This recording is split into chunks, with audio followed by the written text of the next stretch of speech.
the next part, but before that I'll give you this formula where speed is frequency times wavelength. Okay, so speed is generally given with this symbol c, which is frequency, f times wavelength lambda. This is the lambda is the this abbreviation or symbol used for wavelength. Okay, now time period. Time period is a very simple term. Time period is reciprocal of frequency. Time period generally means the time to cover one complete cycle. Now what one complete cycle means?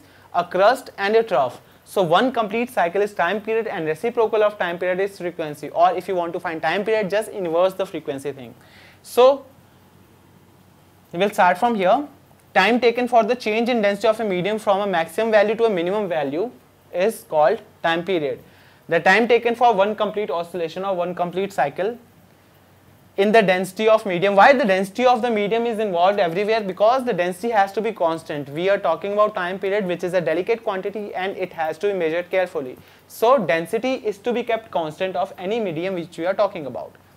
Now it is represented by capital letter T. SI unit of time period obviously would be seconds because it's a unit of time. So frequency and time are represented as follow. Time period is 1 over frequency, whereas frequency is 1 upon T.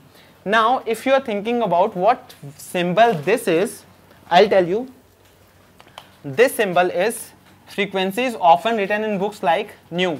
It is not V. The V shape is curved in both the sides. This is nu. NEU, like nu. So this is nu, used for frequency. So once again, high frequency means low wavelength. Low frequency means high wavelength. Amplitude of sound wave. Now amplitude means the maximum displacement of the particles of wave.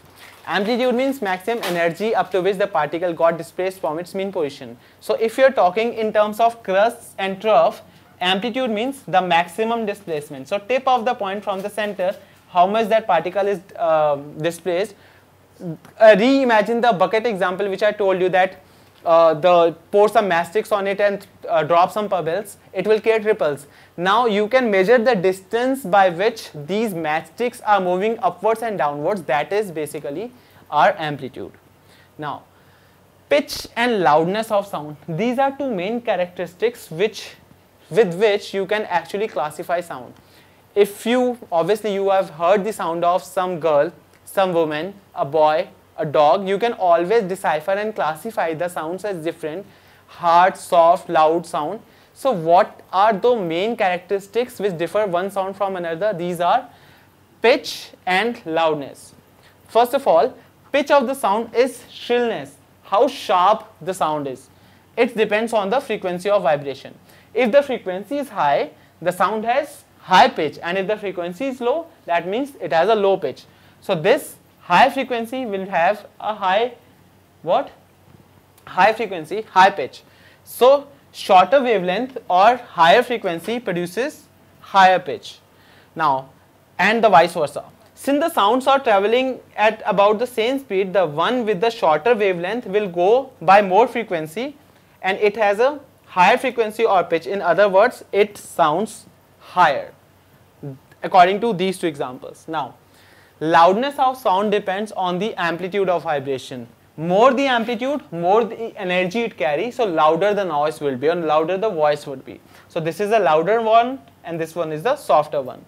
The size of wave, how much it is piled up at the higher points, sound, it is called amplitude. For sound waves, bigger the amplitude, louder would be the sound. Now speed of sound, we have already discussed it. The speed of sound is called Mach 1, Mach 2, and the Mach 1 is called the speed of sound in air, which is 332, but we generally take 330 for calculation purpose. Let me see what quantity is given here. In air it is 346. Okay, so this might be some new updated data here.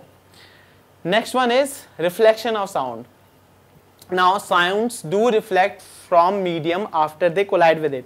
For example, when you hear a cracker bursting during Diwali, you can sometimes feel that their echo is coming. Echo or reverberation is often called reflection of sound. So this reflection can be here more prominently in places like mountains, where there are 2 or 3 mountains and a sound, if yelled loudly, it reverberates, it echoes from the next or the neighboring mountain. Now I'll give you an explanation why does it happen. Okay, so let's study about echo. The listening of same sound, the reflection of sound, is called an echo. Okay, to hear an echo, okay, before going on to this part, you can note it all down. Actually, you should note all the points whenever you are done with hearing what I am saying about the topic. Just pause the video, note all the points which are given, and then move on to the next slide. So there is a term called persistence of vision. Now why I am saying this, because during motion pictures, you know how cartoons were made back in the days. The animated cartoons, they were made from slides, and the slides were moved using projectors at a speed, at a very faster speed, because persistence of vision means the image can last in the vision, in the eye, for about 1/8 of a second. So if the given projection is frame, or the frame is moved faster than that time, we won't be able to decipher whether that thing, that whole clip moved. We can see that object moving.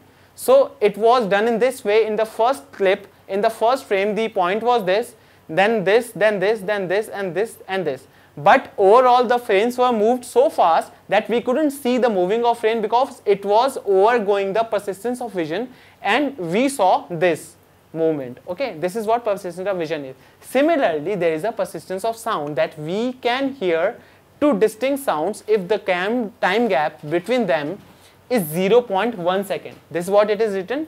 To hear an echo clearly, the time interval between the original sound and the echo must be at least 0.1 second. So if I multiply this value 0.1 second with the speed of sound 344, I can get the distance to be 34.4 meter.